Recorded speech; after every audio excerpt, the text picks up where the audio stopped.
What is going on, guys? It is a super fine day here in Southwest PA. Don't worry, the video is not going to be like this the whole time, but in today's episode, I am procrastinating because I am supposed to be working on the ZX10RR video, and I might have to go back to the dealership for another shot, and I'm really hoping I don't have to do that. But I had this idea that I kind of wanted to make this video, and I have a lot of demos that I need to get out to you guys. The first batch, unfortunately, is kind of screwed up because the audio or whatever. But the Indian motorcycles, I do got to get that out to you. It's, I hate that word depression. It's like, what do I have to be depressed about kind of situation. But I thought, hey, maybe this would be a fun video. And I kind of broke this down into 7 different things that, let me go ahead and start recording on this. Just 7 different categories of bikes and stuff like that. I'm going to try and stick to the mic and not be moving around so it doesn't mess with the audio.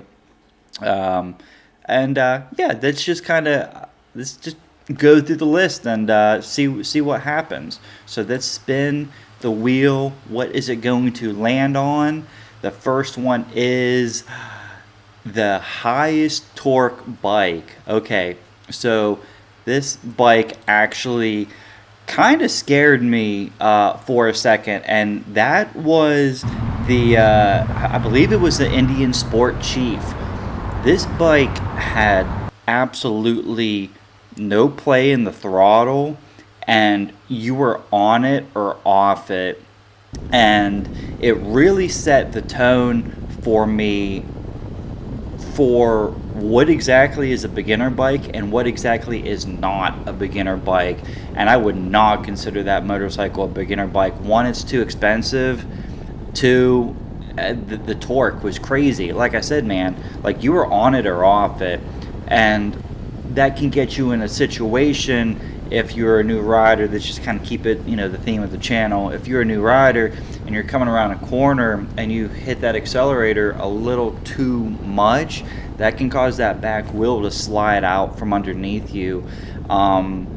It was an okay bike to ride. I wasn't a big fan of it, to be honest with you. Not necessarily the torque as the problem, because that was pretty fun on open roads, like whenever you got into straight shots or whatever. But when you were coming into corners and stuff, man, like you felt it, and that was definitely probably the torquiest bike. Now I don't know specs, like if that actually was the torquiest bike out of everything, but that bike felt like it was the most torque for me, especially in that really low rev range.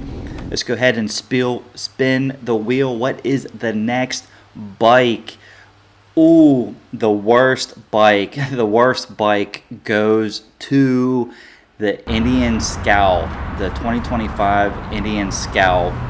Now, let me just say, this has nothing to do with Indian motorcycles. This is just one man's opinion. This is just my opinion about this bike. This bike, I'll tell you what I didn't like about it, and it's a good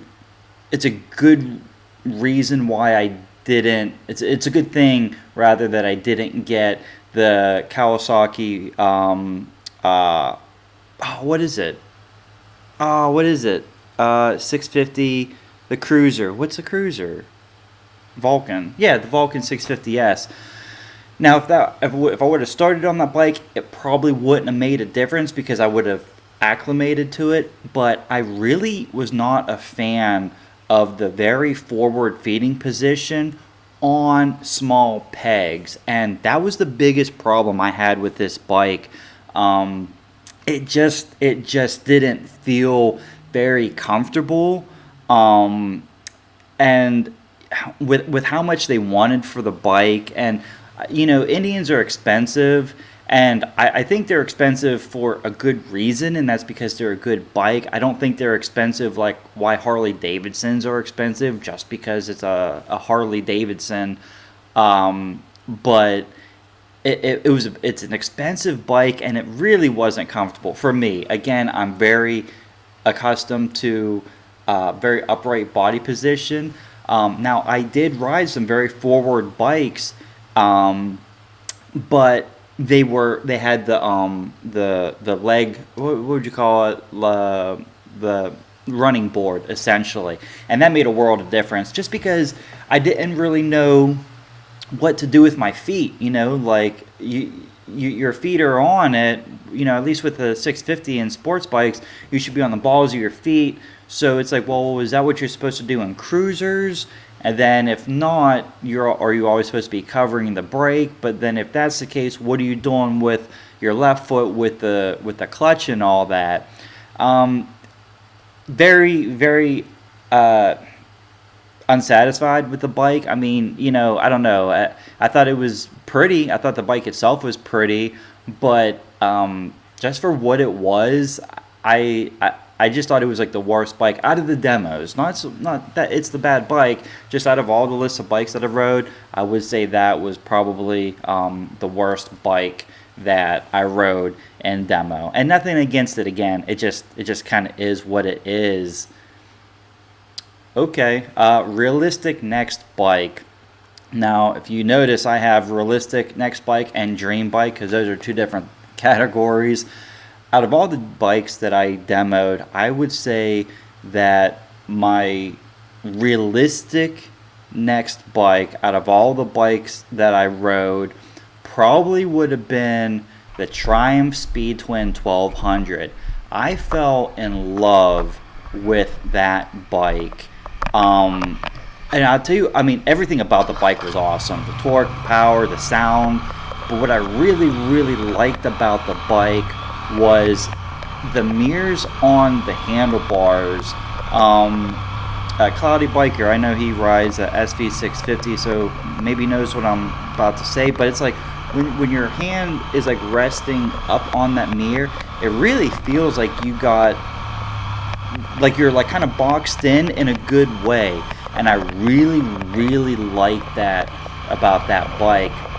It was very torquey and it was fast. The only downside about the bike, I would say, is there's no like hugging your back or your butt, and with that much torque and stuff, kind of felt like I was sliding a little bit back in the seat. But out of all of the bikes that I got to demo, that would probably be a realistic next bike that I would definitely buy. I really enjoyed it. I thought it was a great bike,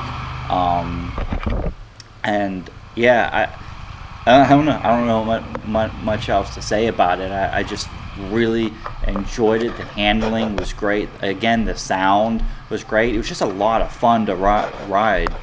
Very neutral body position, held great in the rain. I rode it in the rain, so I know it's a good rain bike. I'm sure all bikes are good in the rain, being honest. You just gotta ride it.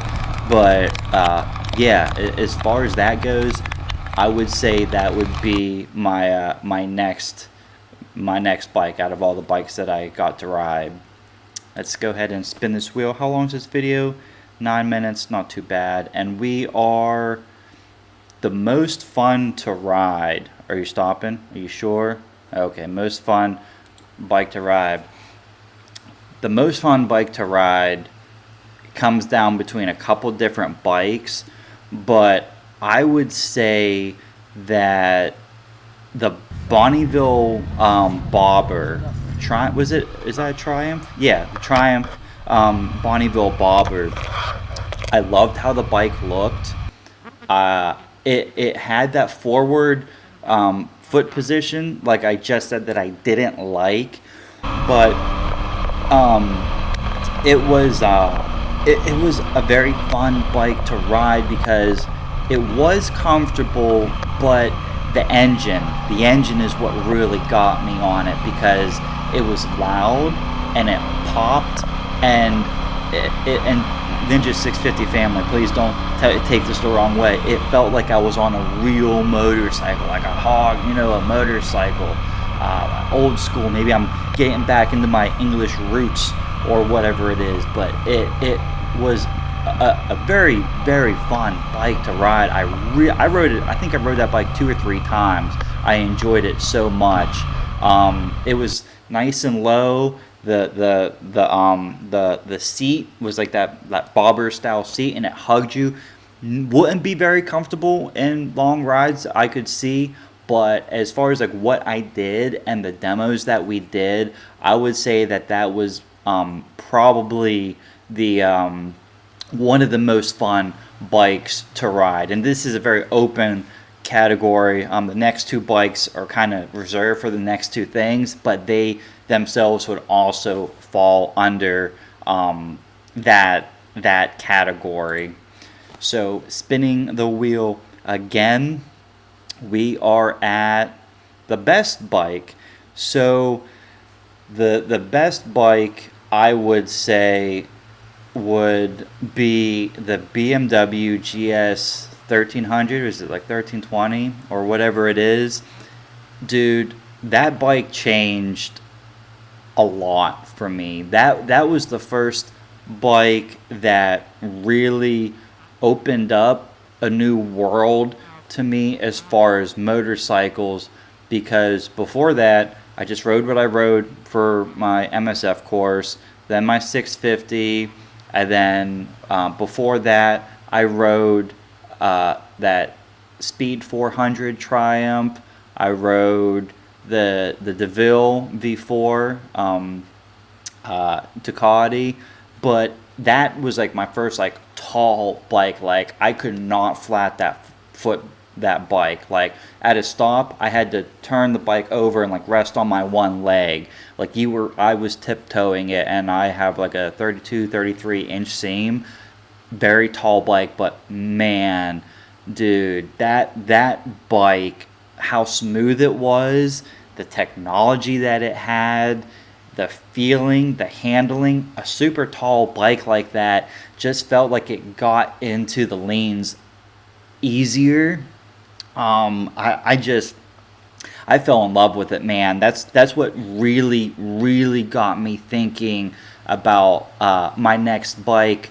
Which my next bike, what I want is a Voyager 1700. I want a bagger, because I fell in love with the baggers. But I would contemplate getting another 650, but getting the Versys 650. It would just kind of suck to do that, because I do want to get out of the 650 class, even though I enjoy it and it's enough for me. There's still that other side where you just kind of want to get into it a little bit more. But and like, I mean, a great bike would be the Versys 1000. They're very expensive, but that is another bike that is on my radar for a possible second bike, because I'm telling you, man, those tall bikes like that, they are different. They are just built different. They handle different. I loved it. I absolutely fell in love with that bike. I think I rode that bike 2 or 3 times as well during my demo day. It was such a unique, or such a awesome machine to ride. All right, spinning the wheel. What are we going to get? Whoa, what was that? Smile 2? Now streaming. Dream bike. Okay, the dream bike for me would have 110% be the Indian Pursuit, the white one in that color. I fell in love with that bike super hard, which is one of the reasons why I was scared to ride those bikes, because I knew as soon as I rode one, I would want one, and me being poor doesn't help. It's a very expensive bike. I can't remember exactly what the MSRP on it. I guess I could flash it down here or whatever. But, dude, that is a Cadillac of motorcycles. I never felt more comfortable on that bike. Like, when I went to the Indian demo day, they asked, what do you want to ride? And I said, I want to ride the biggest bike you got. And they said, how about the Pursuit? And I said, let's do it. That bike was so amazing. I mean, yes, I was a little intimidated at first because of the massive size, and I have never ridden anything like that before. Nothing like that. And just getting thrown into the sharks with it was an amazing experience. And just the forward seating position with those massive running boards and that seat were so comfortable. Dude, it was so comfortable. It felt like sitting on a lazy boy. And if I had that bike, I would go out west in one shot, maybe two shots. Such a comfortable bike, man. I enjoyed it so much, and I would have loved to have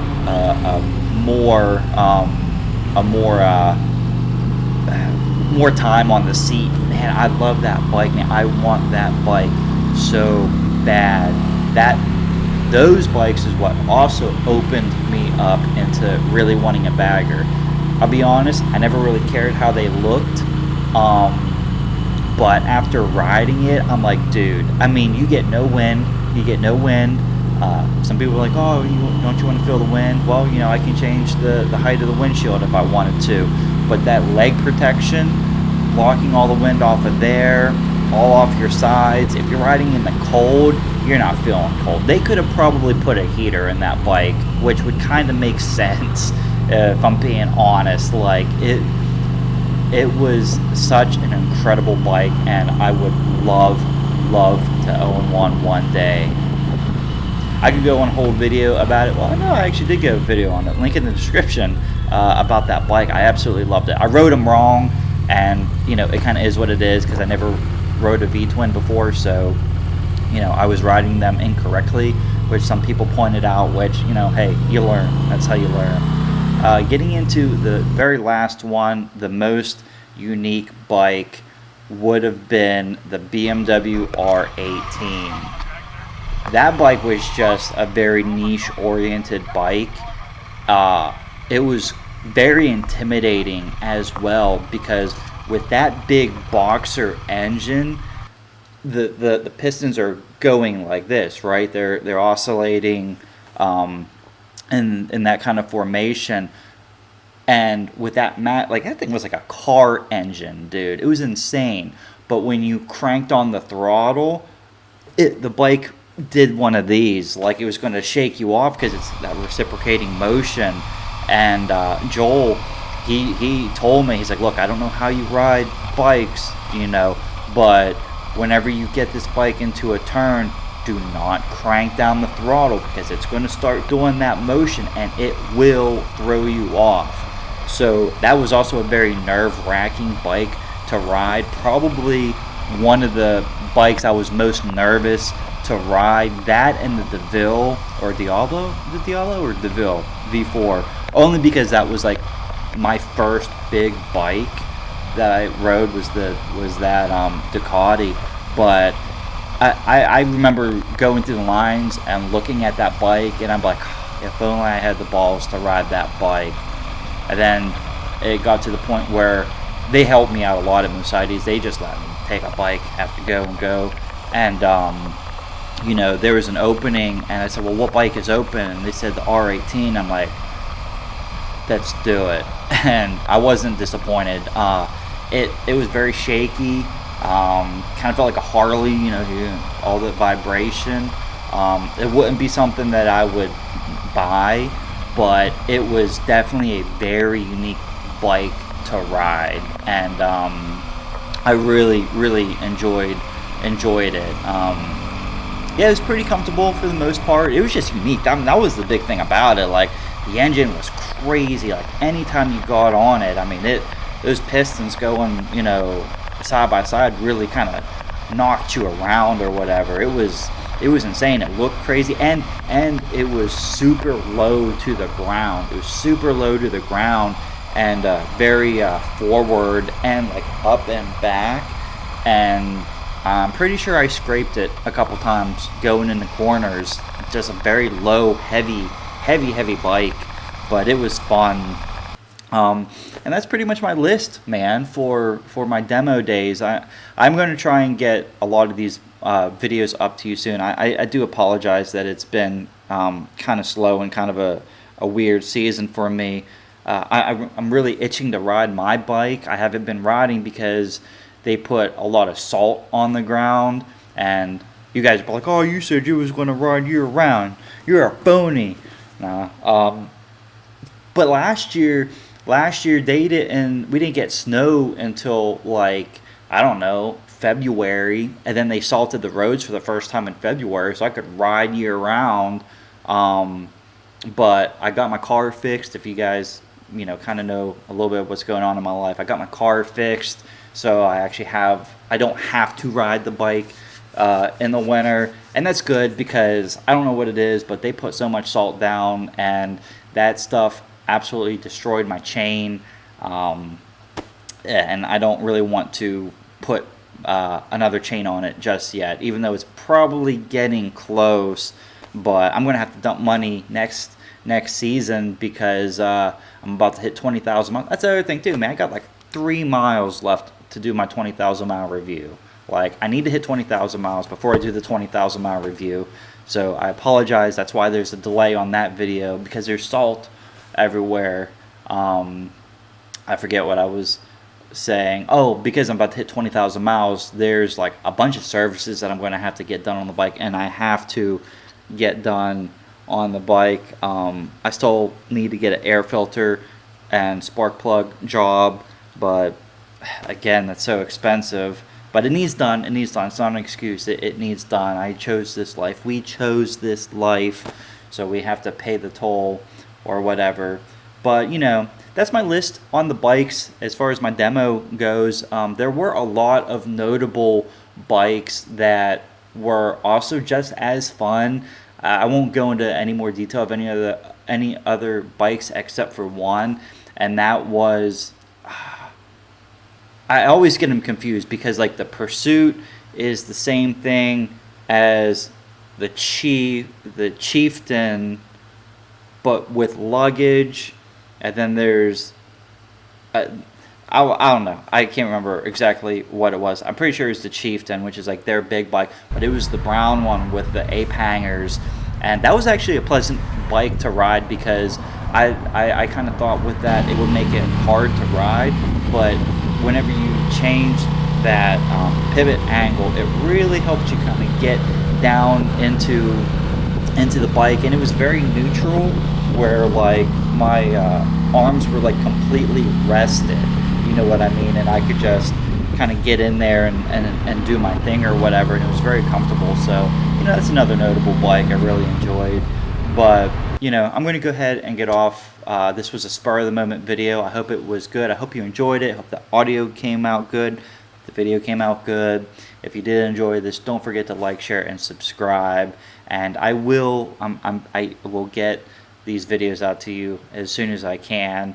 I don't know. Like I said, I don't know what the hell I have to be like, sad or depressed about or whatever. I don't even know if that's my problem. I think I'll tell you what my problem is real quick. I have like one of the worst personalities in the world, and that is an ambitious, lazy person.